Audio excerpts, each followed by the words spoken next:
The skyline of Kabul stretches beneath a pale summer sky. Residential buildings stand tightly packed against the hills, their concrete facades catching the morning light. From a distance, the city appears calm, almost unchanged. But beneath that stillness lies a region on edge. In recent days, Pakistan carried out overnight air and ground strikes targeting Taliban government positions across major Afghan cities. Pakistani officials described the operation as part of an escalating confrontation, with the country's defense minister calling the situation open war. Security sources said the strikes hit Taliban posts, headquarters, and ammunition depots along multiple sectors of the border. Across the frontier, the Taliban-led government of Afghanistan reported heavy casualties and condemned the strikes as aggression.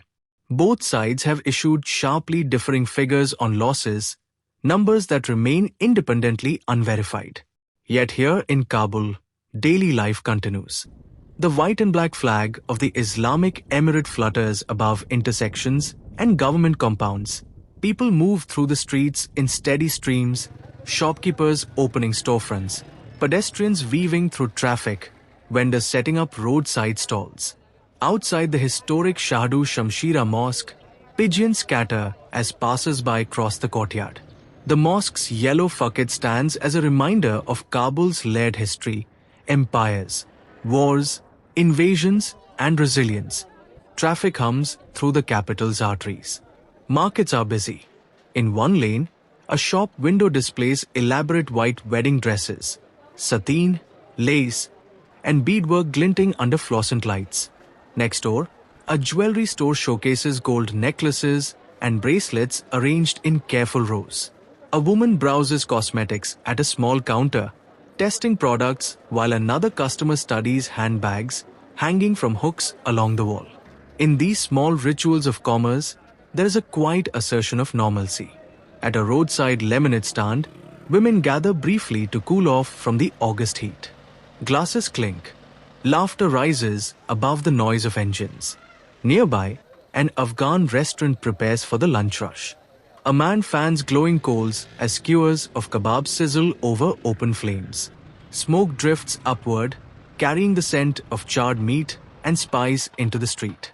Elsewhere, bulldozers and heavy machinery grind through a road under construction.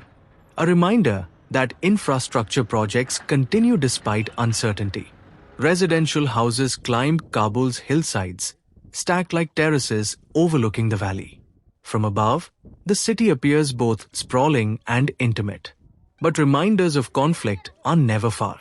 On a hilltop, children climb over the rusted shells of destroyed tanks, relics of previous wars that have scarred the country for decades. For them, these remnants are playground equipment. For older generations, they are symbols of battles that never truly ended. Horse carts share roads with cars and motorcycles. Vendors sell pakoras from makeshift stands as traffic passes inches away.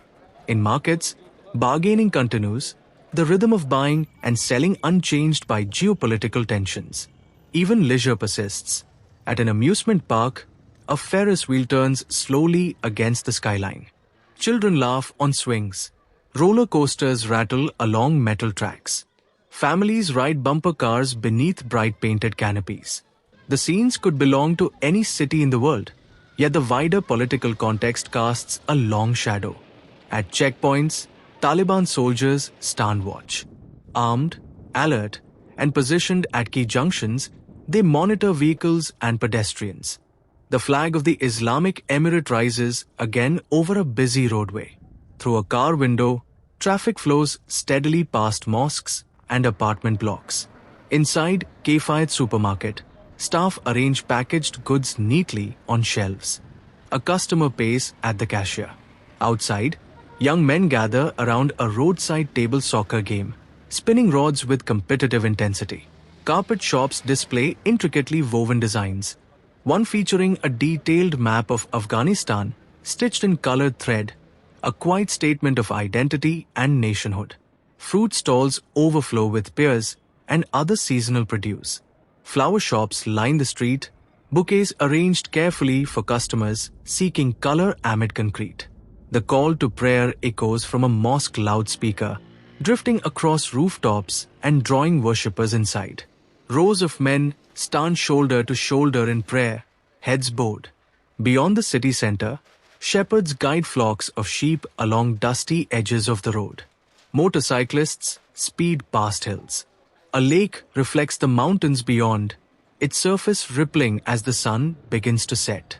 In time-lapse, traffic becomes streaks of light, movement without pause. And yet, the political backdrop grows more volatile. Pakistan's assertion that it is engaged in open war signals a dangerous escalation in a relationship long defined by mistrust. The Afghanistan-Pakistan border has witnessed years of tension, accusations, and sporadic clashes. Islamabad claims militant threats emanate from Afghan territory. The Taliban government rejects those accusations, insisting it does not harbor forces targeting its neighbor.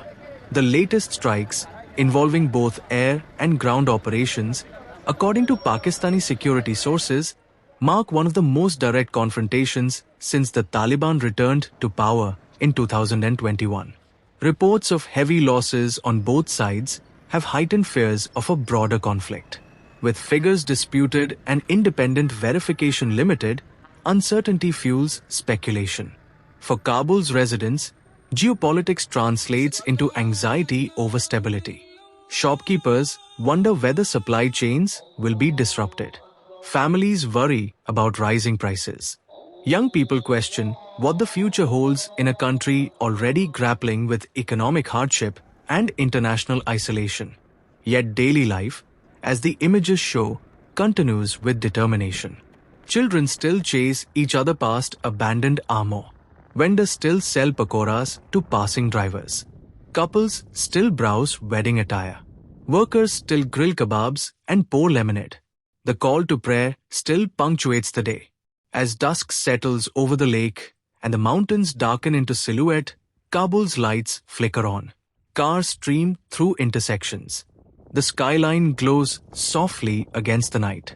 Between the language of open war and the rhythms of ordinary life lies the reality of this city, suspended between fragility and resilience. For now, Kabul moves forward, one day at a time, under watchful eyes and uncertain skies.